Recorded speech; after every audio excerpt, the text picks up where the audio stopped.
दोस्तों, आप लोगों को मैं एक कहानी सुनाता हूँ। एक गरीब फैमिली थी जिसमें 5 लोग रहते थे, माँ, बाप और उनके 3 बच्चे। बाप हमेशा बीमार रहता था। एक दिन वो मर गया।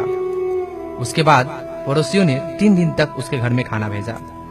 बाद में भूखे रहने के दिन फिर से आ गए। माँ ने कुछ दिन तक जैसे तैसे बच्चों को खाना खिलाया, लेकिन कब तक? आखिर फिर से भूखे रहना पड़ा। भूखे रह रहकर 8 साल का बेटा बीमार हो गया और बिस्तर पकड़ लिया। एक दिन 5 साल की बच्ची ने माँ के कान में पूछा, माँ, भाई कब मरेगा?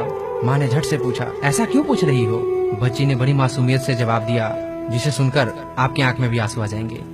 बच्ची का जवाब था, माँ, पापा मरे थे तो पड़ोसी ने खाना दिया था, अब भाई मरेगा तभी तो पड़ोसी खाना देंगे ना।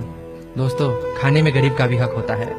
हम लोग बारात में जाते हैं, पार्टी पे जाते हैं, अपने घर में भी काफी खाना बर्बाद कर देते हैं। आप लोगों से मेरी विनती होगी कि प्लीज उतना ही खाना अपने थाली में रखें जितना आप खा सकते हैं। अन्न का एक दाना भी बर्बाद ना करें, क्योंकि जिस खाने को हम प्लेट में रखकर और जूठा करके फेंक देते हैं, उसको खाने के लायक बनाने में किसानों ने कितनी मेहनत की होगी, कितनी मेहनत के बाद उसको उपजाया होगा, फिर कितना मेहनत करने के बाद उसको खाने लायक बनाया होगा।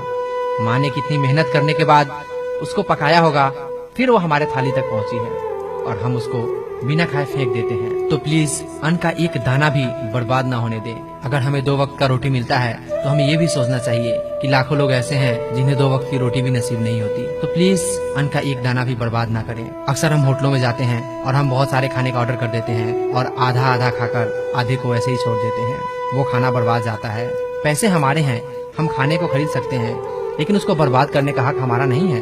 हम उसे बर्बाद नहीं कर सकते हैं। इसलिए प्लीज होटलों में या भोज में उतना ही ऑर्डर करें जितना आप खा सकते हैं। अपने घर में भी अपनी थाली में उतना ही खाना रखवाएं जितना आप खा सकते हैं।